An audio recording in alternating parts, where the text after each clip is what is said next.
देश में एक बार फिर से कोरोना वायरस ने पैर पसारने शुरू कर दिए। पहले आंध्र प्रदेश और अब मुंबई से आ रहे मामलों ने चिंता और बढ़ा दी है।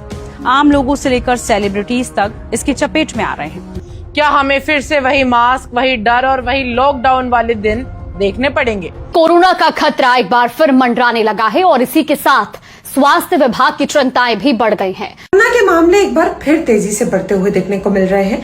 अगर आप गोदी मीडिया देखते हैं अभी भी, तो अब तक तो आपको पता चल ही गया होगा कि कोरोना दोबारा से आ गया है। लोगों की डेथ होने लगी है और बहुत ज्यादा भयंकर सिचुएशन हो गया है। यहाँ तक कि गोदी मीडिया में तो ये भी आ रहा है कि लॉकडाउन होने वाला है या हो जाना चाहिए। तो ऐसे में आपको क्या करना होगा? वही करना होगा जो आप करते आए हैं। एक तो घर में दुबक के बैठ जाइए, मास्क भी लगा लीजिए, 1, 2, 3 जैसा पहले लगाया था, और फिर 2 डोज तो खुराक आपने लिए हैं। उसके बावजूद भी अगर आप जिंदा हैं, जो कि हैं, तभी आप ये वीडियो देख रहे हैं, तो तीसरा जो बूस्टर डोज लेना रह गया था उसे भी ले लीजिए। और उससे भी बात ना बने तो वो ताली बजाना जिसकी प्रैक्टिस हमने पहले की थी, याद कीजिए 2020 में, तो वो वाली प्रैक्टिस भी दोबारा शुरू कर सकते हैं। तो आपके पास करने को बहुत कुछ है और ये सारा कुछ की प्रैक्टिस आप भरपूर कर चुके हैं। तो ऐसे में घबराने की कोई बात नहीं है, ये आपको पता है। लेकिन अगर आप गोदी मीडिया के यूट्यूब चैनल्स में जाके देखेंगे यही वाली खबर, तो उसके कमेंट बॉक्स में जाके देखेंगे तो आपको सच्चाई पता चली जाएगी।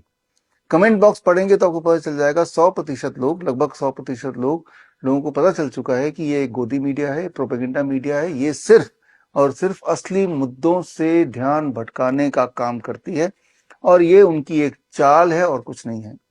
कई लोग ये तर्क देते आए हैं, हालांकि मैं कई बार क्लियर करता आया हूं अपने बुक्स के माध्यम से, प्रेस कॉन्फ्रेंस के माध्यम से, या इस प्रकार के वीडियो के माध्यम से, कि अगर वो कोविड नहीं था तो इतने लोग मरे कैसे।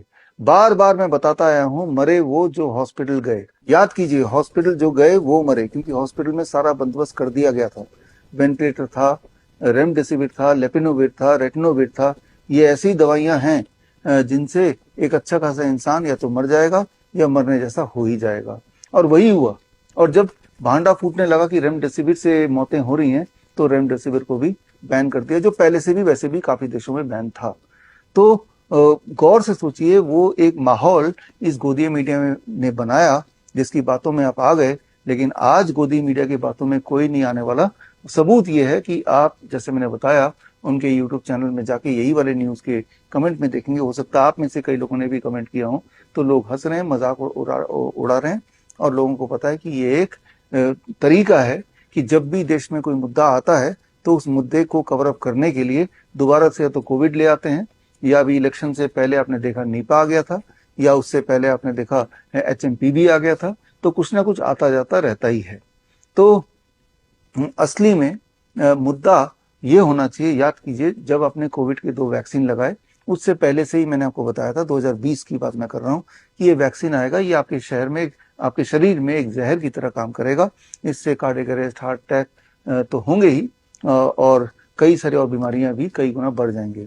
और जो आज आप झेल ही रहे हैं, अब आपके बॉडी में एक पॉइजन है जो कि फैल चुका है कोविड वैक्सीन के बहाने से। तो वैसे ही एक मुद्दा उतना बड़ा भी नहीं है। तब तो बात थी आपके जान और माल की, जिसको लेके ढो ही रहे हैं। कोविड वैक्सीन का नुकसान आपके शरीर में हो ही रहा है। जैसा आपको पता है, मैंने पहले ही बताया था, मेरी किताब वैक्सीनेटेड टू डेथ, जिसमें 3,500 रिसर्च पेपर ये बार बार साबित करते हैं कि वो कोविड वैक्सीन का ही कमाल है कि chronic kidney disease, cancer, heart disease, diabetes या फाइब्रोमाइल्जिया, पूरे बॉडी में दर्द रहना, अचानक कोई बेहोश हो जाना या मर जाना, ये सारी चीजों का श्रेय सिर्फ और सिर्फ कोविड वैक्सीन को ही जाता है। तो वो पॉइजन आपको बताया गया कि आपके लिए बड़ा अच्छा है और वो आप लीजिए। आपने बिना किसी शक के उसको अपनाया और आज उसे भुगत रहे हैं। तो वैसे ही एक माहौल अभी बन रहा है। यहाँ मैं बात कर रहा हूँ इथेनॉल की, E20 पेट्रोल की बात कर रहा हूँ। आप अपने आसपास देख ही रहे हैं, जिनके पास पेट्रोल की गाड़ियां हैं या बाइक्स हैं, उन या तो बाइक खराब हो जा रही है या फिर वो उसकी एवरेज कम हो रही है। तो अब वही वाला तर्क दोबारा से सामने आ सकता है कि अगर कोविड वैक्सीन इतना नुकसानदेह होता तो सारे लोग क्यों नहीं मर गए, सारे लोग क्यों नहीं बीमार पड़ गए। तो अगर इथेनॉल, ये जो E20 पेट्रोल है, अगर इतना नुकसानदेह होता तो सड़क में तो सारी गाड़ियां एक साथ रुक जानी चाहिए थी। ऐसा क्यों नहीं हुआ? देखिए, यहाँ पे समझना होगा कि हर गाड़ी में ये जो पेट्रोल है E20 वो एक ही तरह से असर नहीं करेगा, क्योंकि हर इंसान का जो गाड़ी चलाने का तरीका है वो अलग अलग है, गाड़ी को मेंटेनेंस करने का तरीका वो भी अलग अलग है, और कितनी देर गाड़ी चलाता लगातार बिना रुके वो भी अलग अलग है।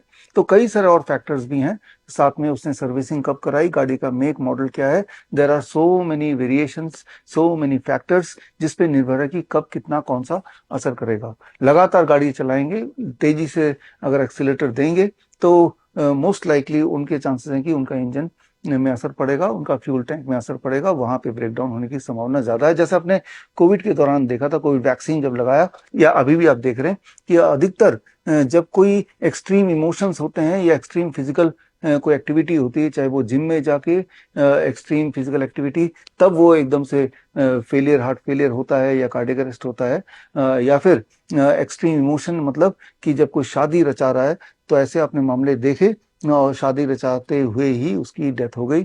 तो जब भी कोई उतार चढ़ाव होता है इमोशनली या फिजिकली, वो उतार चढ़ाव जब पीक पे होता है तब ये घटना ज्यादा घटती है। Same is true with the car. और अब यहाँ पे सवाल आता है कि अगर वाकई में इस कार को देश के कारों को, बाइक को नुकसान हो रहा है, तो ये जो मैन्युफैक्चरिंग जो सेक्टर है, चाहे वो कार मेकर्स हो या बाइक मेकर हो, वो आवाज क्यों नहीं उठा रहे कि हमारी गाड़ियां जो हमने अच्छी बनाई थी पेट्रोल के लिए या E10 के लिए, वो E20 डालने से खराब हो रही है, तो उनका नाम भी खराब हो रहा है।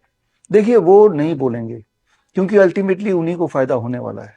एक तो वो वैसे ही दबाव में है, वो बोलते ही नहीं है। आपने देखा कि कितने लोग हैं जो कोविड के बारे में, कोविड वैक्सीन के बारे में आवाज उठाई, दबाव में लोग हैं, वो लोग भी दबाव में, वो तो एक बात है ही, but at the end of the day फायदा उनको ही होने वाला है। क्योंकि जब आपकी गाड़ी खराब होगी, आप में से कई लोगों की गाड़ी का एवरेज भी कम हो गया होगा या खराब हो ही गया होगा, तो क्या करेंगे आप? पैदल चलेंगे क्या? अल्टीमेटली आप दूसरी गाड़ी खरीदेंगे ही खरीदेंगे, आज नहीं तो कल खरीदेंगे। तो यानी कि गाड़ियों की जो बिक्री है वो अल्टीमेटली बढ़ने ही वाली है। तो उनको फर्क नहीं पड़ता, उनका उससे वेट कर रहे हैं कि जैसे जैसे जिनकी गाड़ी खराब होगी, आपको तो पता ही है, ये हमारे बेसिक कमोडिटी है जिसके बिना हमारा दिनचर्या, हमारा लाइफस्टाइल वहीं के वहीं रुक जाएगी, चलेगी ही नहीं।